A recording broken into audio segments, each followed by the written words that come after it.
บินโดนยูคอนเสิร์ตบอกเลยว่าโคตรยากโดยเฉพาะบินในฮอเพดานต่ำๆบอกเลยว่าตึงแต่ก่อนหน้านี้เขาก็ได้เหตุการณ์บ้านเบิ่งสถานที่ไว้ก่อนว่าบอลที่เฮาสิบินมันสิเป็นลักษณะใดก็เลยรู้ว่าเพดานมันต่ำแหงเขาก็เลยเอาล้ำน้อยๆจิ๋วๆของเฮามาบอกเลยว่าเล็กพริกขี้หนู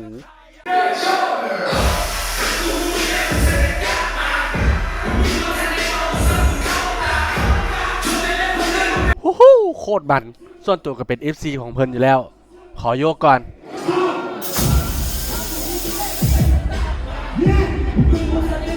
และก็ต่อไปเฮาก็ขอบินให้กับไอตานูเพลงเพิ่นจะเป็นฟิลซับๆโรแมนติกจัดไปสังเกตเบื้องตอนเฮาบินจะเป็นกระยักเนื่องจากว่าเฮายังวิตกกังวลกับเรื่องเพดานอยู่เสียงแฮงเพราะว่าคันพลาดหรือว่าเผลอแป๊บเดียวนี่อาจจะเป็นพันนผมของไผก็ได้อยู่ลมแต่ว่าเฮาก็ผ่านพ้นไปได้ดีกับเพลงไอตานูเดี๋ยวสิเอาภาพจังหวะที่ว่ามันโอเคน่าจะงามมาให้เบิ่งนำกัน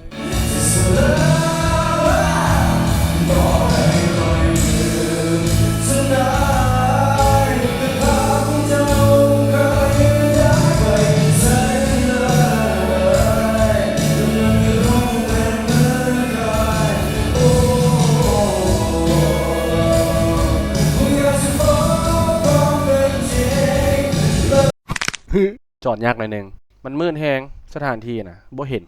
ต่อไปวันมิวฟิกแล้วก็โฟแบงจัดไป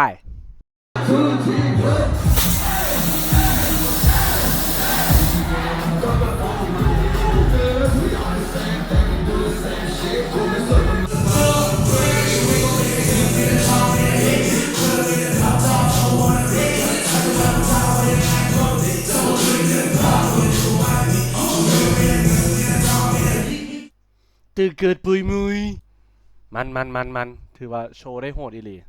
ขอปิดท้ายด้วยวง Slot Machine เป็นวงที่ค่อยมักแล้วเฮาสิปล่อยเป็นคลิปยาวๆไปเลยแต่บางจังหวะเฮาก็สิบอกว่าบ่ไหนมันบินยากบินง่าย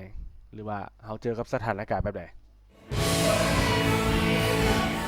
จังหวะขึ้นเฮาก็ยงเก่งๆไปละตอนนี้เลื่อมตาแฮงเลื่อมตาบินยากบางเทื่อก็มืดบางเทื่อก็แจ้งจนเลื่อมตาบ่เห็นทางบ่เห็นหยังก็มีมันบินยากมันต้องเรื่องสถานที่นำเห็นบอกเขาต้องได้รักษาความสูงตามหลายแล้วก็บ่สูงหลายตามหลายก็สิได้กินผมคนสูงหลายก็สิซับใส่เพดานแต่ว่าต้องบอกให้ฟังให้ฮู้กันเนาะว่าคอนเสิร์ตถ้ามีนักร้องที่มาจากประเทศไทยส่วนใหญ่ผู้จัดการของนักร้องจากเขาเจ้าจะบ่อนุญาตให้บินโดรนเข้าไปในเวทีบินข้างหน้าบินอย่างได้อยู่เพื่อรักษาความปลอดภัยให้กับตัวนักร้องเองตอนนี้มืดเห็นบอกมันมืดแล้วเขากับหีบโค้งกับบ่เห็นอย่างเลย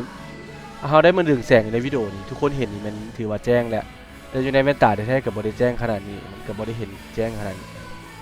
เที่ยวไปเวียนมางอแงะหาจังหวะแสงมาแล้วจังหวะแสงมาแล้วมันนี่แต่ว่าถ้าจังหวะเพียงแต่สิเข้าหกบางทีเพิ่นยิงกันสโมกเขาก็สิบินมาได้สโมกตอนนี้บ่มาเถื่อโดนก็สิลงละรู้สึกว่าตอนนี้แบตมันเริ่มเตือนนิดนึงละเตือนแล้วก็เลยซอกบอลจอดไปก่อนเดี๋ยวเบิ่งมืดแฮงโบฮู้สิจอดใส่แต่ว่าแบตมันก็ยังน่าจะยังไปต่อได้อีกเขาก็เลยว่าจัดไปอีกดอกนึง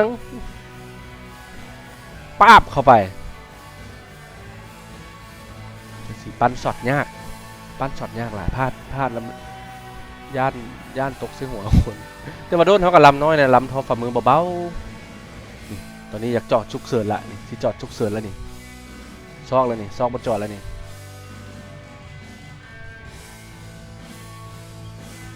มันมืดจอดบ่ได้เห็นบ่มันจอดบ่ได้เลยมาบอลนี่แหละฝากอายเพื่อนนี่แหละเพื่อนกำลังเมาเต้นได้ทีโยเอ้าปั๊บรอดไปถือว่าจบไปคอนเสิร์ตที่อยู่ปักเซฮะบินบ่มีปัญหาอย่างบ่มีอุบัติเหตุ